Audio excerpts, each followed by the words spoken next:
Good day to our instructor, Dr. Janelle Marquez Arno. I am Alger C. Mapa, a BS in Criminology student, together with my group mates. In this video presentation, we are going to discuss the hair as evidence, the biology of hair, part of hair, the hair structure, stages of hair, animal hair and human hair, and hair forensic collection, and also we're going to discuss what is fiber, the classification of fibers, fiber as evidence, and how do fibers in hairs look like under the microscope. So let's begin. And now let's proceed to hair as an evidence. The origin and texture of hair found at crime scene on a body or clothing or headgear of a suspect or a victim may be exceeding important as evidence, particularly in homicide and sex crimes. Hair may be pulled out during the crime and found at a crime scene, or on victim hair may be pulled out during any physical contact between the suspect and the victim. Hair may be pulled out under condition that the suspect is not aware of and unable to guard against.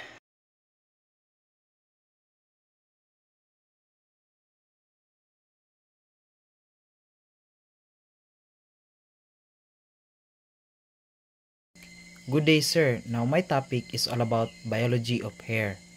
Hair is composed of the protein called keratin, which is also the primary component of finger and toe nails.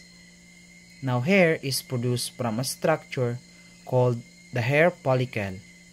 Humans develop hair follicles during fetal development, and no new follicles are produced after birth.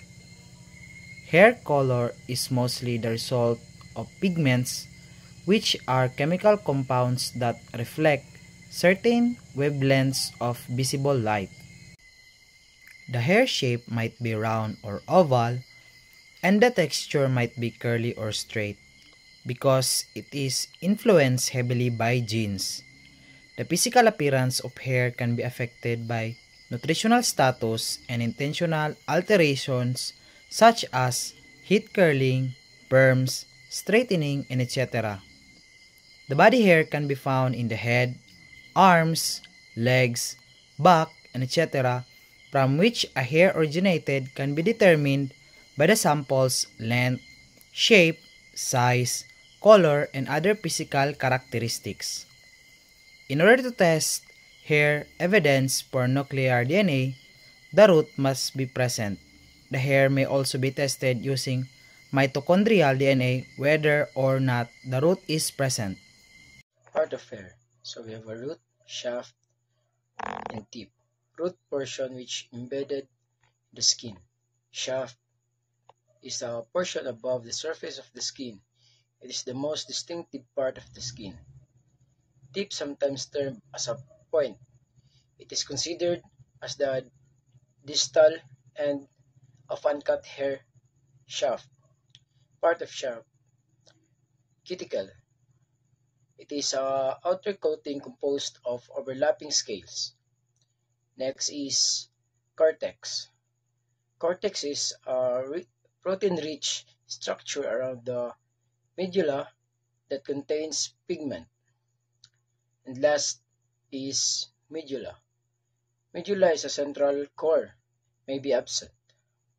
The structure of hair has been compared to that of a pencil, with the medulla being the lead, the cortex being the wood, and the cuticle being the paint on the outside. Hair proceeds through three stages as it develops. First, during the long anagen stage, hair actively grows. The cells around the follicle rapidly divide and deposit materials in the hair. Second, in the catagen stage, the hair grows and changes. Third, hair is in the telogen stage when the follicle becomes dormant. During this stage, hairs easily can be lost. Now let's proceed to hair of animal versus human hair. In pigmentation, in animal hair is denser toward the medulla. In humans, it tends to be denser towards the cuticle. Unlike human hair, animal hair abruptly can change colors in banded patterns. The medullary index is different. In animals, the medulla is much thicker than it is in humans. Hair forensic collection. Hairs can be recovered from items using a number of different techniques. Some of the methods used to collect hairs from clothing and bedding items are scraping, shaking, taping, and picking. Debris from large carpet surfaces might be vacuumed into a filtered canister. If the specific location of a hair on a clothing item is important, it might be necessary to pick off the hair or tape the item and record where the hair was removed. Head hairs and pubic hairs exhibit a greater range of microscopic characteristics than other human hairs.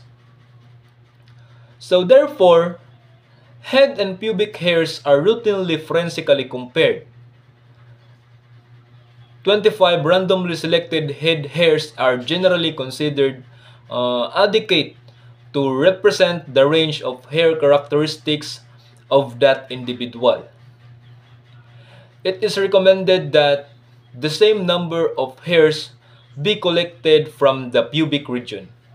Now, what is fiber? Fiber or filament is the smallest single unit forming the basis of the textile yarn. A yarn is composed of numerous fibers which are spun, twisted, or drawn together to prepare the unit for weaving or knitting. A yarn is sometimes called a thread by the layman. A fiber is the smallest unit of a textile material that has a length many times greater than its diameter. A fiber can be spun with other fibers to form a yarn that can be woven or knitted to form a fabric. Next is fiber as evidence. The type of length of fiber used, the type of spinning method, and the type of fabric construction all affect the transfer of fibers and the significance of fiber associations. This becomes very important when there is a possibility of fiber transfer between a suspect and a victim during commission of a crime. Matching unique fibers on the clothing of a victim to fibers on a suspect's clothing can be very useful or helpful to an investigation, whereas the matching of common fibers such as white cotton or blue denim fibers would be less helpful. The discovery of cross-transfers and multiple fiber transfers between the suspect's clothing and the victim's clothing dramatically increases the likelihood that these two individuals had physical contact. Now, this is the classification of fiber. Animal. A number of fibers are derived from AI, most important being wool, silk, camel's hair, fur, usually made of proteins. Vegetable. This class includes cotton, linen, jute, hemp, rami, and sisal, made of the polymer cellulose. The third one is mineral. Minerals provide fibers such as glass, wool, and asbestos, naturally occurring mineral with a crystalline structure. The fourth one is synthetics. Chemistry has produced a number of fibers including rayon, nylon, orlon, and dacron, artificially produced fibers. So, this is the examples of synthetic polymer fibers. Polyester, found in polar fleece, wrinkle-resistant, and not easily broken down by light or concentrated acid, added to the natural fibers for strength. Nylon, easily broken down by light and concentrated acid, otherwise similar to polyester. Acrylic, inexpensive, tends to ball easily and used as an artificial wool or fur. Olefins, high performance, quick drying, and resistance to wear. So those are the examples of synthetic polymer fibers. That's all.